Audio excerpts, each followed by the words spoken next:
সমাপ্তির কথা ব্লগে তোমাদের জানাই স্বাগত। তোমরা সব কেমন আছো বন্ধুরা?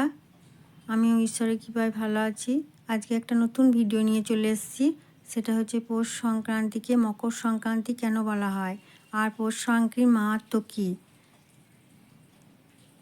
তো পৌষ সংক্রান্তিকে মকর সংক্রান্তি কেন বলা হয়? মকর হচ্ছে একটা রাশির নাম।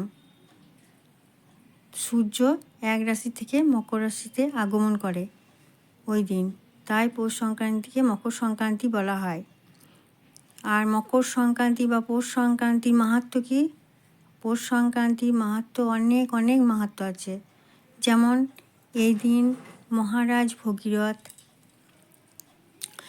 গঙ্গা দেবীকে এনেছিলেন। মহারাজ ভগীরথের পূর্বপুরুষদের আত্মাকে মুক্ত করার জন্য। তা গঙ্গা দেবী ওই দিন পৌষ সংক্রান্তির দিন সাগরে মিলিত হয়েছিল। আর মহারাজ ভগীরথ অনেক তপস্যা করে তার পূর্বপুরুষদের আত্মাকে মুক্ত করেছিলেন গঙ্গা দেবীকে নিয়ে এসে। তো যেহেতু গঙ্গা দেবী তিনি সাগরে মিলিত হয়েছিলেন, ওই জন্য ওই দিন সাগরের তীরে মেলা হয়। ওই মেলাকে গঙ্গাসাগরের মেলা বলা হয়। তাই এই মেলাতে বহু পুণ্যার্থী আসেন, গঙ্গা স্নান করেন, পুণ্য অর্জন করেন, পূর্বপুরুষদের উদ্দেশ্যে তর্পণ করেন।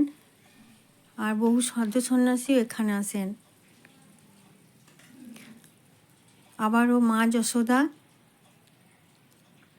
পরজন্মে কৃষ্ণকে পুত্ররূপে পাওয়ার জন্য এই পৌষ সংক্রান্তির দিন থেকেই তপস্যা আরম্ভ করেছিলেন। আরও অনেক মাহাত্ম্য আছে, যেমন শ্রীকৃষ্ণ চৈতন্যদেব মহাপ্রভু, তিনি কাটোয়ায় এসেছিলেন কেশব ভারতীর কাছে সন্ন্যাস গ্রহণ করতে। তারপর ভীষ্মদেব এই দিনে প্রাণ ত্যাগ করেন।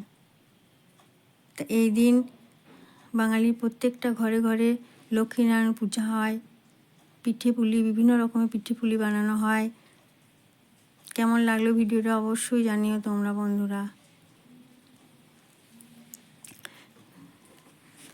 তারপরে এই দিন ভালোভাবে থাকতে হয়, পরনিন্দা পরচর্চা করতে নাই, ঠাকুর পূজা করতে হয়, ঠাকুরের নাম গান করতে হয়। 2026 পৌষ সংক্রান্তি হচ্ছে বাংলায় 29শে পৌষ আর ইংরেজিতে 14ই জানুয়ারি। মহাপূর্ণকাল সময় হচ্ছে দুপুর 2:49 থেকে বিকেল 3টে পর্যন্ত। কেমন লাগলো ভিডিওটা অবশ্যই জানাবে। আর পূর্ণকাল সময় হচ্ছে দুপুর 2:49 থেকে 5:45 পর্যন্ত। তাহলে বন্ধুরা কেমন লাগলো ভিডিওটা তোমরা অবশ্যই জানিও। পরের ভিডিওতে আবার দেখা হবে। সবাই ভালো থেকো, সুস্থ থেকো। আর পৌষ পার্বণ ভালো করে